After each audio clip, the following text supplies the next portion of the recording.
New Thought Media Network. We are a global broadcast network of positive music, media, and entertainment, inspiring humanity's evolution along the journey of enlightenment and creating a world of love, peace, empowerment, and prosperity for all. New Thought Media Network. Positively inspiring.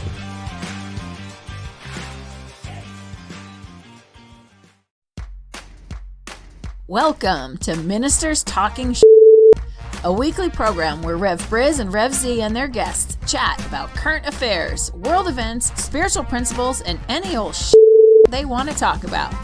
Based on the New Thought philosophy and ancient wisdoms, Ministers Talking shares a visionary perspective of the evolving spiral called spiritual living.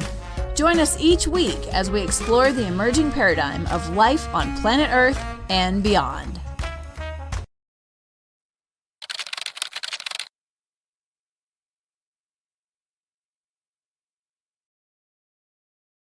And hello again, dear ones. Rev Briz with you over here. Rev Z right here. And this is Ministers Talking Shit for Friday the 26th. Oh my God, Is it the 26th already? Yeah. Where did July go? Moving and grooving, baby. Moving and grooving. Moving and grooving, exactly. There is a lot moving and grooving. Welcome aboard, folks. You're welcome to chat along, chime along. Drop a comment in the comment box if you so care. Whether you're watching live or at another time, we'd love to hear from you on this program. And Z, I think you hit the nail on the head in our pregame show today when you said, I think it was, oh Lordy, there was a lot going on in the news this week. Yes.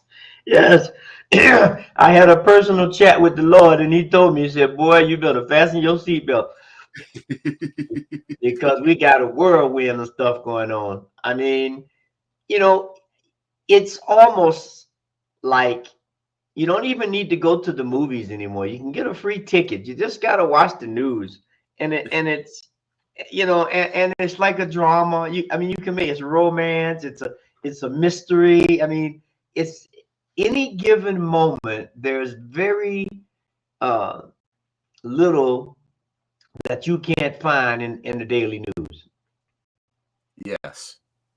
Yes, very true.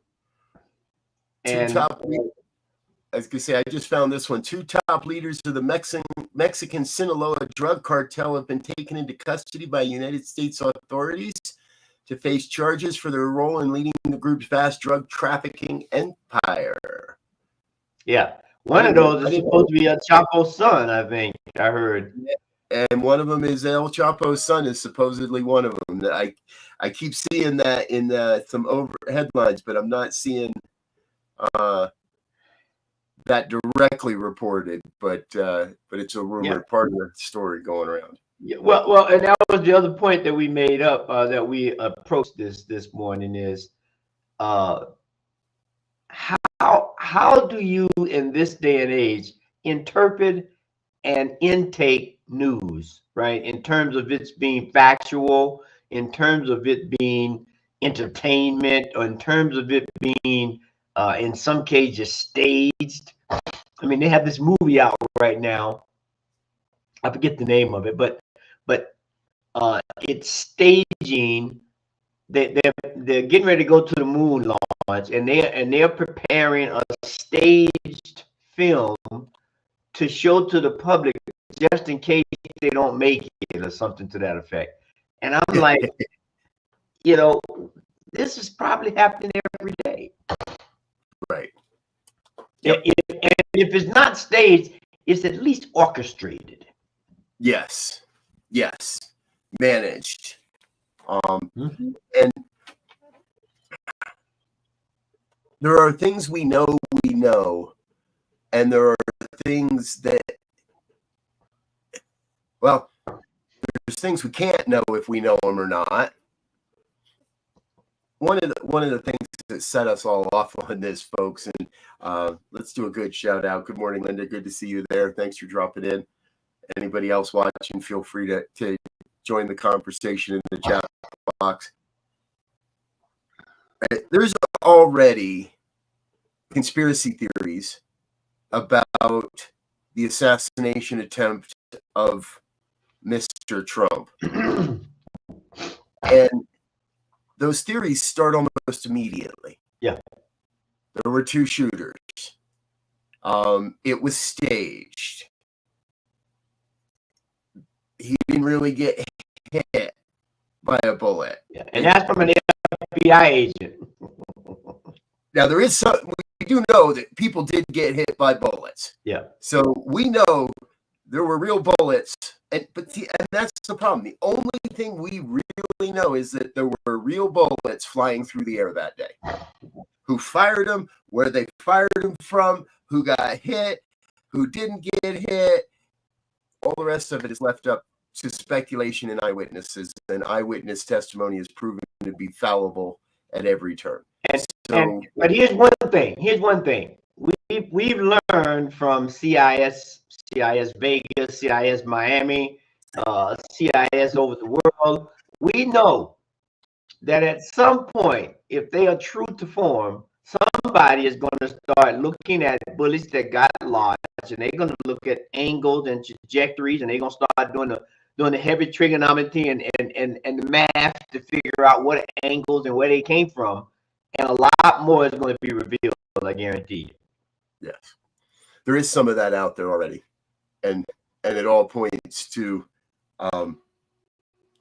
the earlier shots were higher in the air, and the later shots, the kid took 8 shots or something like that. 8. And the later shots were aimed lower towards the stage. So he did adjust his aim after Trump fell to the stage, after former President Trump fell to the stage. Mm-hmm. And yet it's all, and here's my bigger point, and I kind of was getting into this with you earlier, that as a people, as a country, how much productivity, how much time is being wasted trying to prove these conspiracy theories or trying to disprove these conspiracy theories. And I watched the testimony of the director of the Secret Service, the testimony of her, because, you know, I don't turn on TV, I turn on YouTube, and that's almost worse than TV anymore.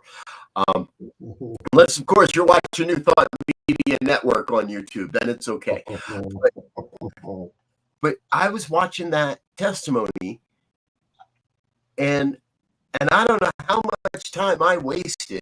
I got tired of it, went back to work, because we spent all this time grilling this woman, asking this woman the same series of questions over and over and over and over and over and over again, with different talking heads sitting behind the podium. And all she said was, you got to talk to the FBI. I can't tell you that. I don't know that. I talk to the FBI. I'm going to defer to the FBI. And of course, and then the FBI agent comes out and says, well, I'm not sure if President got shot. And the next day, the FBI agent is like, well, you're going to have to talk to the secrets. I don't know anything about that. That's the Secret Service. I don't know. And that's the kind of thing that leads people to distrust the government. And I don't know how much time I wasted. I don't know how much, because nothing happened other than she resigned after 50 different people told her she should. She finally resigned the next morning when she's not on camera and doesn't have to answer up to it. So, okay, we cleaned the government out of somebody that wasn't doing their job. But how much productivity as a nation did we lose? And it drives a deeper wedge where the baseline now is don't trust the government, period. Well, and see, now here's, this might sound, I don't know, but I know in the Black community, when we know for sure that this government ran, that we know of, the Tuskegee experiment, and that's not that long ago. That's in the 50s. They ran an experiment where they were inoculating black people with syphilis to see what it would do in its later stages. Yep. We also know for a fact that they tested LSD on U.S. soldiers. We know this for a fact. Right. Now, we know I'm not saying they gave our Native American brothers and sisters dirty blankets on the Trail of Tears just to see what, I forget what they dosed them with, but it was a disease. Smallpox, right? They purpose. So we know these things happen. Yes. So, you know, who's not to say when they have the Freedom of Information Act kick in, and what, you know, 20 years later, 30 years, whatever that time frame is, it comes out, all the pieces come out, and we see a different perspective of the story than is being reported, right? And I mean, and when you look at it, and I will assume for the moment that it was an actual assassination attempt, and I'm glad, you know, we didn't have to witness that on TV again. And if we go back to, you know, assassination of Kennedy or the attempted assassination of Reagan and all of that. But after that, Trump's stock surged, and then they brought in Vance with his hillbillyology. True, and granted, his story is a great story. Let's just be honest. Right. I mean, and he fits the bill of coming from a drug family. Not him, but his mother addicted to drugs. He goes in the Marines at 19. He serves. He comes back. He goes and winds up graduating Yale law school. What a story. But they thought they had it all figured out, and then Joe dropped out the race. And now headlines all over in terms of what are they going to do with Kamala Harris. I like to refer to her as future former president, future Madam President, future Madam President. Right? No, I think you're again right. It's important to look at how is all of this staged, because we had heard that Biden was considering jumping out, and there was a rumor, let's say, going around that he was considering dropping out of the race, but not until after Netanyahu spoke to Congress. So where did that timing, when and where did that timing change? And it doesn't really matter. We don't need to know that. But the point is, the timing changed, something happened, but I see a lot of people that seem to be breathing a lot easier this week around presidential politics. We do see some people that are breathing a little harder, Trump being one of them. I think he's now scared. I think he thought he had it locked up, and he might rightly have believed that he had it locked up. And a lot of people are saying that this J.D. Vance character, his pick of J.D. Vance, is proof of how arrogant he was and how much he felt because J.D. Vance brings nothing to the ticket. He's just a rerun. He's just an immature version of Donald Trump that thinks we're going to. I mean, he was only elected. He was only elected to the Senate last year, 2023. So he doesn't have any real political experience. Now he's had some experience out in Silicon Valley, as I understand. I haven't done a deep dive in his background, but he has relationships at least, right? He's got a relationship with one very, very, very rich donor. Yeah. Right. Called, so I forget his first name, last name Thiel, Thiel. Yeah, but when you look at Kamala she lived in San Francisco, Oakland area for a while, and she actually does know some people down in Silicon Valley because she was right there. And I think one of the things that's frightening for the Republican Party right now is, I'm waiting for them to try to bring up the case against Kamala on being a district attorney and prosecuting black men and so forth. But one thing you can be assured of, if you're a prosecutor at any level, you do your homework, you know how to present a case, you know how to deal with weaknesses, and you know how to, once you got them down, you come at them. Now,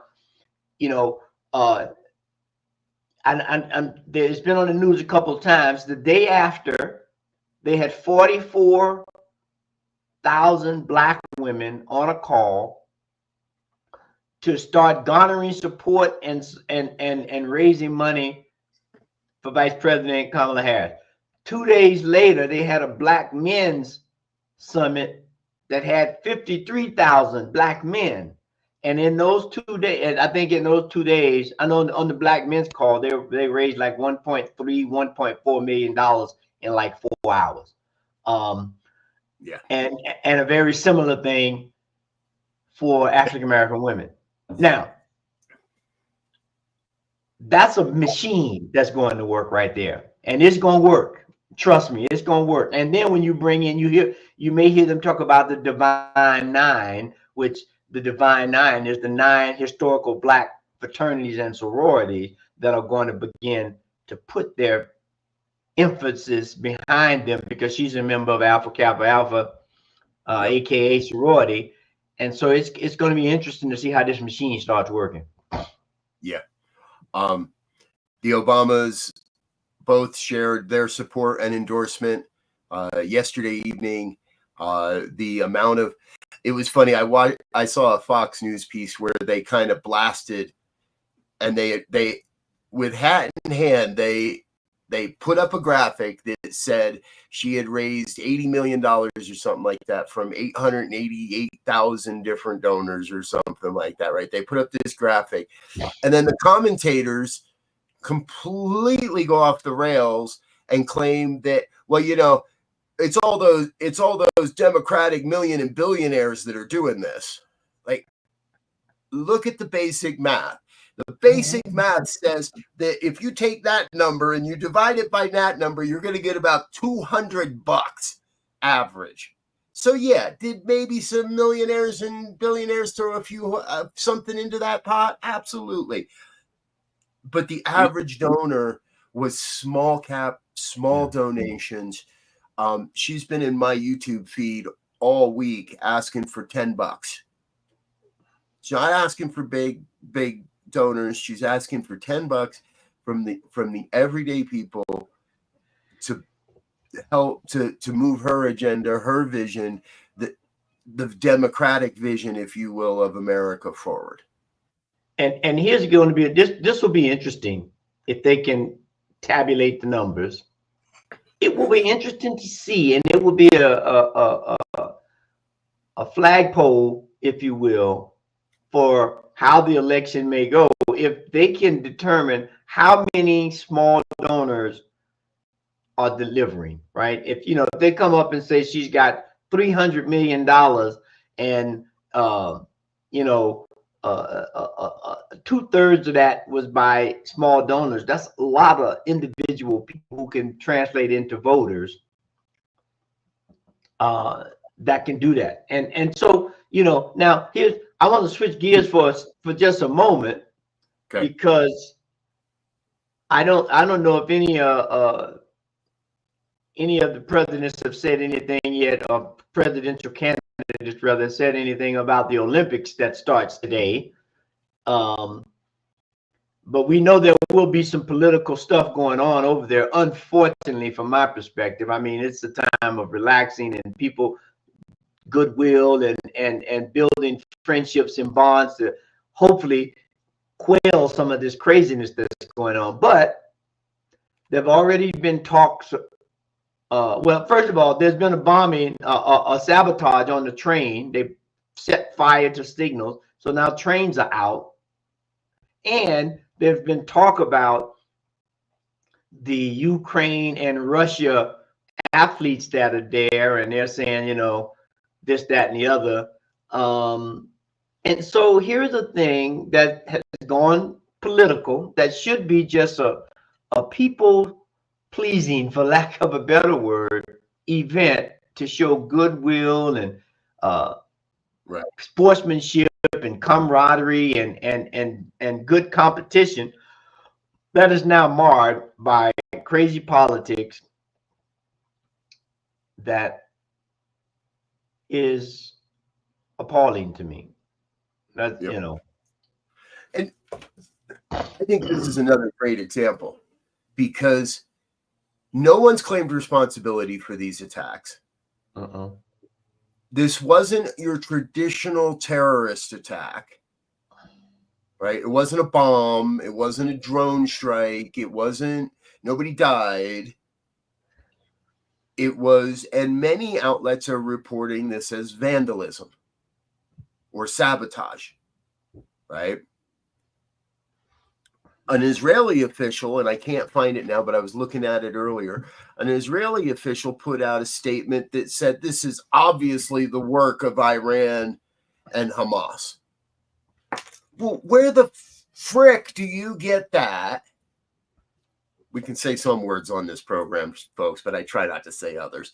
Where in the heck do you get that shit? When the rest of the world is clearly, and the officials on the ground, the people in the people that are out there trying to put out the fires that were started, and what happened is they burned a lot of communication cables at a lot of different places. And you're going to go and you're going to put out a post on a global platform that says this was obviously the work of Iran and Hamas. And some right-wing news reporter is going to see that, and he's going to lead with that. And before we know it, those that are brainwashed by the Fox Entertainment division that they call news are going to think that Iran did this. And then they're going to scream at anybody that says otherwise. And they're going to say, oh, that ain't true. No, you're lying to us again. Living in a post-truth world is really friggin' tough, dude. Yeah.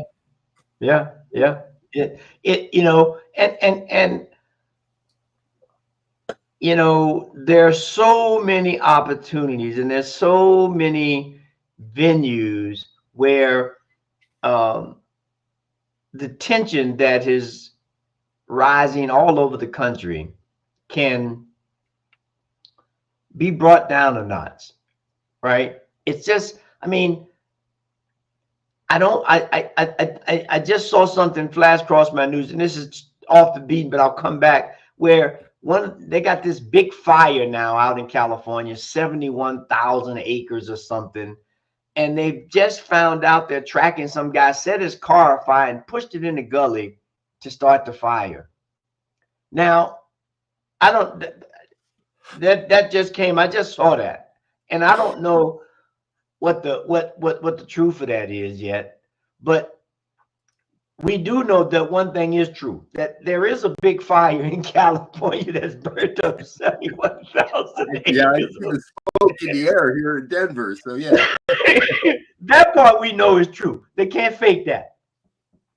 But to think that someone pushed a car that was on fire into a gully to start this fire. Now people's houses and livelihoods and potentially their lives are in danger. What kind of climate are we living in? And when we have the people who are supposed to be running the country and who are running the world have all these antagonistic encounters and threats and innuendos, it's not going to take long for someone who has a grudge or who may not be happy or whatever the case might be to start doing random kinds of things to create chaos. Yep. Absolutely. And now they're trying to do it at the Olympics. And and doing it at the Olympics, exactly. And it's the level of, to me, it's an immaturity. Mm-hmm. When I was 10 or 12 or 15, I honestly believed if I said it loud enough and long enough, it didn't matter whether it was true or not. Mm-hmm. In my later years, I realized that's a really bad course of action. But it feels to me like the news never really, if anything, our news outlets have devolved from where they were. And right now, I'm not saying we need to go back to just 3 news stations. I'm not saying we need to go back to Walter Cronkite, excuse me, and all that. But boy, do I long for the voice of Dan Rather on the airwaves, and people that did their best to present an impartial, non-biased view of what's happening in our world, so that, because we're intelligent people, we can see when you tell, right? Let's go back to the "Let's Go Brandon" thing, right? If anybody remembers that incident, it was at a race. It was at a stock car race. A woman was trying to interview the winner of the race, and the crowd in the background was so loud, screaming "F you, Biden," that she thought it would be cute to try to overplay that and lie to the people and say, "See, the crowd's yelling, 'Let's go, Brandon,'" because that was the name of the driver she was talking to. I feel bad for that driver, because he's got to live the rest of his life knowing that his name's not Brandon anymore. It's F you, Biden. And everybody picks this up as a rally cry for the far right. "Let's go, Brandon," right? As a rally cry. Now, if you have any knowledge, if have half an intelligence, you know what they're saying when they say that. You know what it means when they fly that flag. And we're supposed to pretend we don't. Like, the news, the media, half of the government treats the American public like they're idiots, and we're not. We can see the writing on the wall. We can hear the cheers in the crowd. We can see what you're doing and where you're lying to us. What do we got to do to get back to that deeper sense of trust and a deeper sense of believing in the people that supposedly we are here to serve? I know I have a solution. I think we have to mandate in all schools, pre-K through 12 at least. Universities get to another whole thing, but there as well, we have to mandate that critical thinking is a topic that is a mainstay throughout the educational process. Right now, that used to be a case in a lot of them, critical thinking, but it is now memorization so that you can pass the test, which we finding does not elevate the skills of education. But we have found out that critical thinking did, because that means I had to read, I had to interpret what I read, I had to be able to write it back down or articulate it either in writing or in speech. And that doesn't happen very often anymore, it appears, in our educational system. Critical thinking is going out of the window. It's just that's so hard, dude. And it's so much easier to put a poster of the 12 commandments up there, the 10 commandments. I'm sure there's 12 by now. They've rewritten that too. Right? And it's so much easier to just slap up a poster of the 12 commandments and say, "This is what we live by. And if you break these rules, we're going to smack your knuckles with a ruler or something." Right? God forbid children learned how to read, because by the time they get to school, they might be able to understand things, to college, they might be able to understand things like Project 2025, and they might be able to understand things like critical race theory that no 4-year-old understands, because it isn't being taught in high schools, it's being taught in colleges. And we take up Folks, you caught a good one if you're with us today. Thanks for being here. Because I'm on a rant. I really, really am. And I don't know, maybe it's that sense of assurance that the Democrats are in a good place again and have a chance to defeat Donald Trump this time around. I think we have a much, much better chance of defeating Donald Trump than ever before. And it gets me on this little bit of a rant because I see better for us. I see so much better for us as Americans and for the planet as a whole. Right. And you know, one of the things I think that as we continue to go through this cycle, I mean, the energy right now is palatable. I mean, you can feel the energy, and it's in a lot of ways, it feels to me a lot lighter. Not in that I think people are beginning to say that there may be a choice. When Biden and Trump were running, they did it. The energy was to me that there wasn't really a choice. It was going to be a favoritism kind of a thing, right? Right. But now there seems to be a choice. And, you know, the other day, Vance, you know, you mentioned Vance earlier. And one of the things that was said about Vance is that a few of the Republican Party members are saying they're not too sure about Vance being the pick anymore.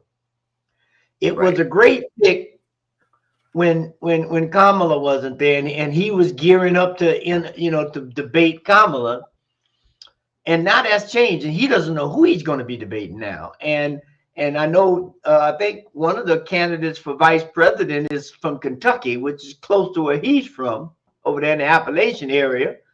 I'm sure he don't want to do, because I'm sure it's just interesting now. And so I would ask everyone to put on your critical thinking hat and just let's look at the policies. Let's look at the person. Let's look at the approach. Let's look at the results. And make an intelligent decision about what's going to be best for this country and for the world, matter of fact. Yes. You know, in the past week, I've heard more about policy out of future Madam President Harris's mouth. I've heard so much about policy, about her platform, where she feels we can grow and where we can heal and where we need to go. And all I continue to hear out of him is hate and vile and attacks. I saw a meme this week that I really liked.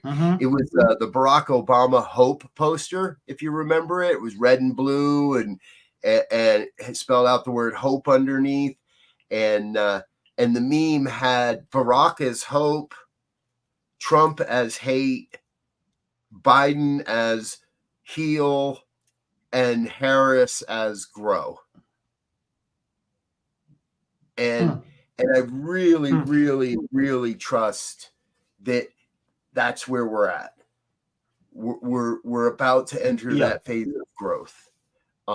Both and not just economic growth, right? Not just, oh, I'm better off than I was 4 years ago. Not just, oh, my eggs are cheaper and my salary is higher. Not just that personal satisfaction, but mental growth, emotional growth, spiritual growth, growing into becoming who we really are on this planet and what we're here to do. Because I don't think we're here to just sit around and usher in the death of the planet. I'm pretty sure humanity is here to do something a lot bigger than just fight with each other until the planet runs out of resources.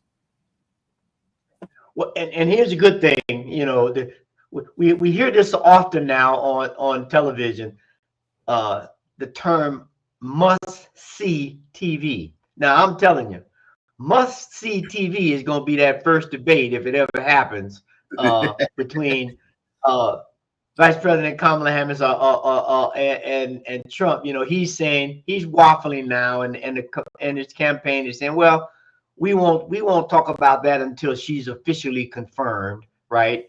There was supposed to be, I think, a debate in August, or is it September? The next one with Biden. I guess it was September. I thought it was September 10th or something like that. Yeah, and so which is like a Tuesday. She'll be the official candidate in about 22 days. She'll be the official candidate, and then we can see what's happening, because that's going to be must-see TV. If the only thing he can come up with is berating and over talking and name calling, hopefully, you know, the idea of critical thinking has started to get into the vapors of the air, and people start thinking, now wait a minute, this guy done been here for 90 minutes and he said nothing of substance. Here's how I know how scared he is. The Harris campaign immediately upon the announcement framed this as the prosecutor versus the felon. Yeah. And everybody loves that. It's smart, it's catchy, it's accurate. He's actually been mentioning that in his stump speeches, in his rallies. And is actively saying, wonder what laws she broke. Mm-hmm. We need to find out what laws she broke, right? Yeah, so cool. immediately said, not me, that's you. I'm rubber, you're glue. What you say bounces off of me and sticks to you, right? It's like, this woman is an accomplished prosecutor. Yeah. Who else would we need to help the American people see the truth of what has been going on for these last 8-10 years? We've been arguing and fighting this guy for 10, right? We've been saying this can't happen for 10 years now. And we finally have somebody with enough, I think, with enough punch. And I think she punches way above her weight class. And people don't realize it. I think she's got a fight in her well above what people expect, way beyond what we've seen before. And honestly, I think that is what we need to see in a politician right now. Because too many of them are just lying out one hole while somebody stuffs some money in another.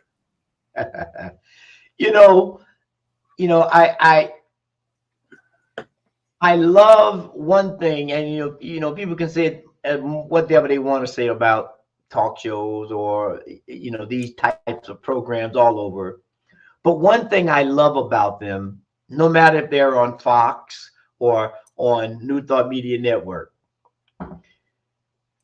the idea of getting back to something that's supposed to be the heart of politics, which is diplomacy, which basically means conversation, debate, bring forth points of concern and interest and so forth, that we can make intelligent decisions. That's what diplomacy is. And I think these types of programs give us the opportunity to demonstrate what that looks like, and to allow people from different points of view, from different perspectives, to begin to talk. And if I come forth with this idea, I don't care how strong I make it, I don't care how forceful I make it, if you can show me that it's ludicrous, and I'm an intelligent person and I'm trying to be some sort of whatever, leader, speaker, teacher, informer, I have to concede. Your point is not that mine is wrong. There's some valid things to mine, but yours is a little more valid in this situation, so I got to yield.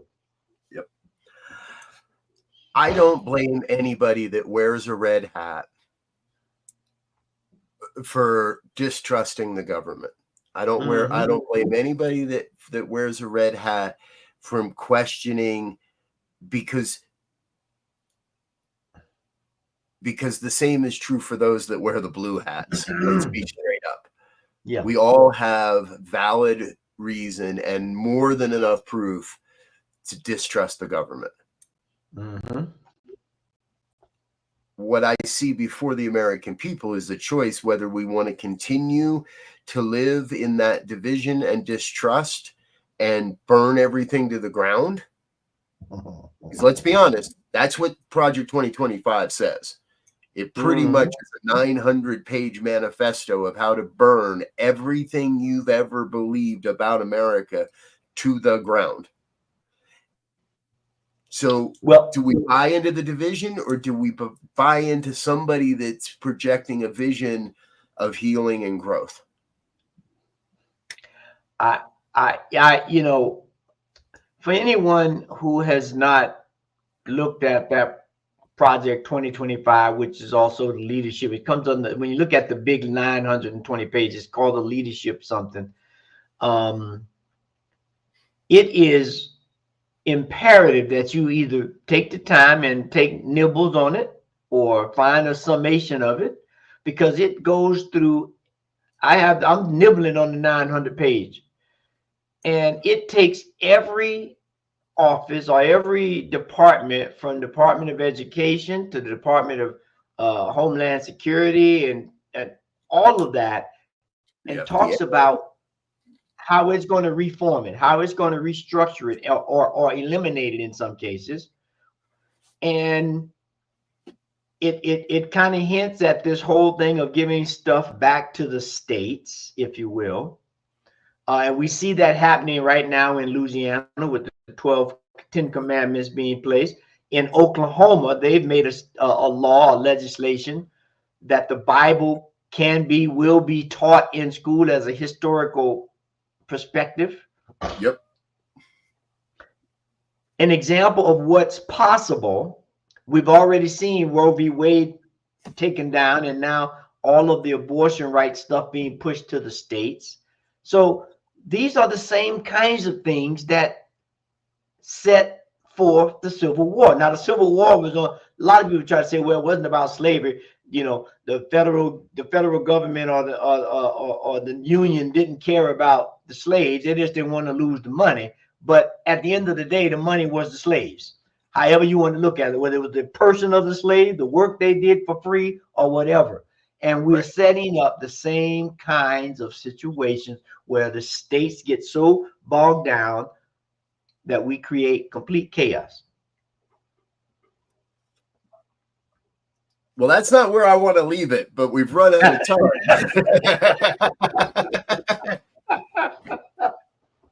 I'm sorry. I didn't mean to do that. Maybe we need to have a follow-up show that happens at like 1 o'clock where we talk a little more shit. Here's a way to clean it up. So, in about 5 hours, 7 hours, they're going to be getting ready to kick off the Olympics. A festival of global brotherhood and sisterhood, of good competition, sportsmanship, friendship, and all of the things that we need to model in this world to have a place, a world that works for all. So let's go watch the Olympics and watch people win and shake hands and lose and shake hands and hug and take pictures and create lasting, lifelong friendships. Remember the friendship that was made, I forget the guy's name, between Jesse Owens and the German who got pummeled for being friends with Jesse Owens when they were trying to separate that in the Olympic that was in Germany. So we got some models. Let's follow those on brotherhood, sisterhood, and the growth of all humanity. I tried. I don't know if I did anything good, but I tried to clean that up. Let's go out and love one another. Yes. I think I found my piece here. At the conference I was at last week, I heard a speaker say, let's just be New Thought. Let's not be this. Let's not be that. Let's not be this and that and that. Let's just be New Thought. Mm-hmm. Let's just be good to each other. Let's put on our critical thinking hats. Let's vote. All right. Let's not forget to vote. Let's remember to get people out to the polls. Let's remember to check our registration. Let's remember to help people get registered. Let's remember all the things that it takes to be a good citizen. Not to try to tear down this country, but to be a good citizen. Let's remember to love each other. I think that's where I'm at today. Thanks for being with us, folks. That's a big hug. That's a big hug. That's a big hug. All right. I'm gonna drive down just to pick up that hug from you. For those that don't know, we only live about 15 minutes apart, so it's and dear Linda says it well. Be kind. Exactly. Yeah.